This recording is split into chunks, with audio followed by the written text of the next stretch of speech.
উদাহরণ দিতে পারি, যদিও বড় না তবে আলাদা। আমি নিজে আমার নিজের কথা, যদিও নিজেকে বড় মনে করি না তবে আলাদা। এ কারণে যারা আমার শৈশব দেখেছে তারা আমাকে জানে আমি তোতলা ছিলাম। যখন কেউ বলতো তোমার নাম কি, আমি বলতাম যা যা যা যা জাকি, এরকমই ছিলাম। শৈশব থেকে আমি তোতলা। শেখ আহমেদ দিদাতের দ্বারা অনুপ্রাণিত হয়ে মেডিকেল কলেজে পড়ার সময় পৃথিবীর সেরা ডাক্তার হওয়ার স্বপ্নটাই দেখতাম। কখনো চিন্তাও করিনি যে 25 জন লোকের সামনে কথা বলবো। এই অবস্থা ছিল ডক্টর জাকির নায়েকের। স্বপ্ন দেখতাম পৃথিবীর সেরা ডাক্তার, বড় সার্জন হওয়ার। কখনো স্বপ্নেই ভাবেনি। স্বপ্নের ক্ষেত্রে যে কোনো স্বপ্ন আপনারা দেখতে পারেন, তবে 25 জনের সামনে কথা বলার মতো স্বপ্ন আমি কখনো দেখিনি। আলহামদুলিল্লাহ, আল্লাহ সুবহানাহু ওয়া তাআলার সাহায্যে শেখ আহমেদ দিদাতের দ্বারা অনুপ্রাণিত হয়ে এখন আল্লাহর ভৃত্য অনুগত, মাশাআল্লাহ। কথা বলি শত শত হাজার হাজার লাখ লাখ লোকের সামনে, মাশাআল্লাহ। এখানে দেখতে পাচ্ছেন 1 লাখেরও বেশি। শেখ আহমেদ দিদাতের দ্বারা অনুপ্রাণিত হয়ে ইসলামিক রিসার্চ ফাউন্ডেশন প্রতিষ্ঠা করলাম। বক্তা হওয়ার জন্য না, বক্তা তৈরি করার জায়গা করেছি। রাজা হতে পারবো না, রাজা তৈরি করবেন। আমি বক্তা হতে পারবো না, তাই বক্তা তৈরির জন্য অর্গানাইজেশন করেছি। আল্লাহর পরিকল্পনা ছিল, প্রথম বক্তা কথা বলতে পারছিলেন না, আমি বাধ্য হয়ে মঞ্চে গেলাম। আর বুঝতে পারলাম দাওয়ার কাজ করছি, অমুসলিমদের সাথে মুখে জড়তা নেই। যখন মুসলিমদের সাথে কথা বলছি তখন আছে, অমুসলিমদের সাথে কথা বললে তোতলাই না আমি। যখন স্টেজে যাই, সাধারণত স্টেজে গেলে মানুষ তোতলায়। আলহামদুলিল্লাহ, আল্লাহ সুবহানাহু ওয়া তাআলার রহমতে আমি স্টেজে গিয়ে তোতলাইনি।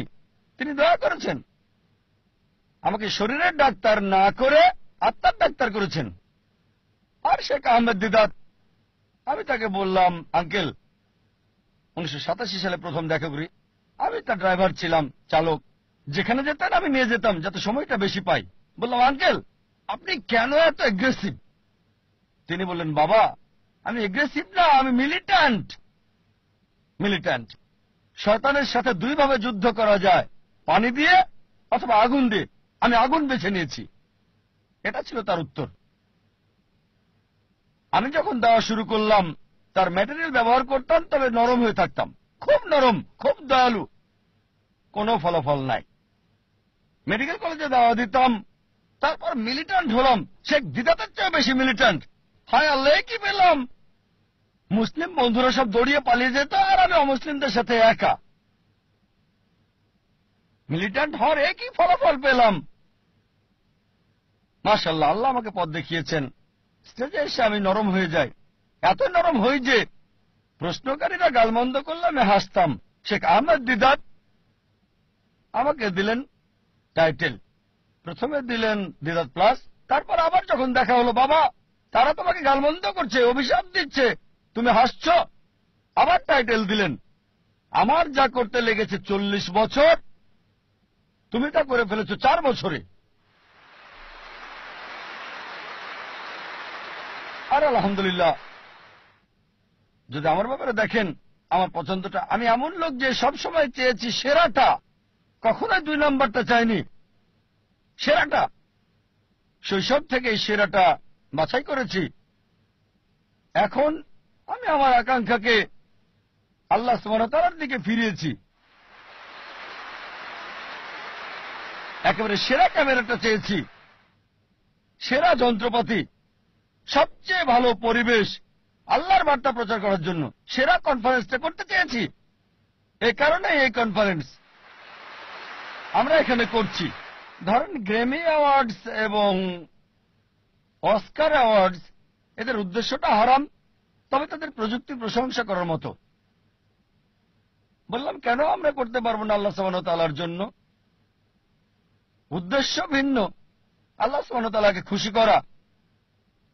পৃথিবীকে দেখাতে চাই যে আমরা মুসলিমরাও আলহামদুলিল্লাহ করতে পারি।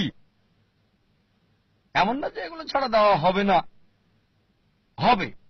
আমরা দেখাতে চাই যে আমরা আল্লাহ সুবহানাহু ওয়া তাআলার জন্য সেরাটা চাই, সবচেয়ে ভালো অফিস করতে চেয়েছি।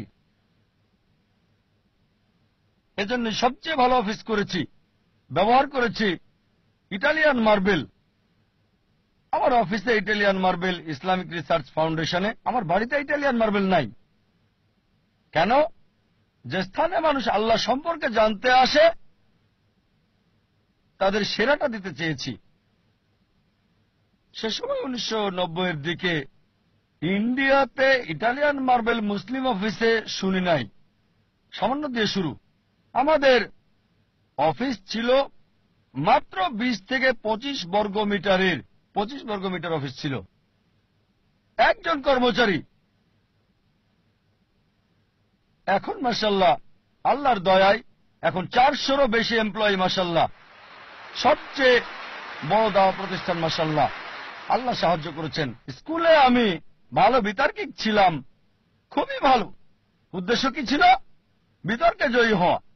উদ্দেশ্য পরিবর্তন করেছি, দিন প্রচারের চেষ্টা করছি, সত্য দিন, ফলাফল পাচ্ছি। প্রথমে আমি ঘুমাতাম 5 ঘন্টা 6 ঘন্টা মেডিকেলের সময়। এখন ঘুমাই মাত্র 3 ঘন্টা আল্লাহর জন্য। আর আমার সবসময় চেষ্টা ছিল পৃথিবীতে ভিন্ন কিছু বা সেরা কিছু করা, দুটো যে কোনো একটা। মাশাআল্লাহ একটা ভিন্ন চ্যানেল শুরু করলাম তুলনামূলক ধর্মতত্ত্বের উপর। আল্লাহ এটাকে পৃথিবীর সবচেয়ে জনপ্রিয় চ্যানেল করেছেন। 100 মিলিয়নেরও বেশি দর্শক মাশাআল্লাহ। 1-2 বছর পর চালু করেছি নতুন চ্যানেল পিস টিভি উর্দু। গত কনফারেন্সে ঘোষণা করেছিলাম ইনশাআল্লাহ জুন অথবা জুলাইয়ের মধ্যে চালু করব নতুন চ্যানেল, এবং আল্লাহ সাহায্য করেছেন। 19 জুন চালু করেছি নতুন চ্যানেল পিস টিভি উর্দু। ইনশাআল্লাহ এই কনফারেন্সের শেষ দিনে ইনশাআল্লাহ যদি আল্লাহ চান ঘোষণা দিতে চাই চালু করতে যাচ্ছি 3য় চ্যানেল পিস টিভি বাংলা।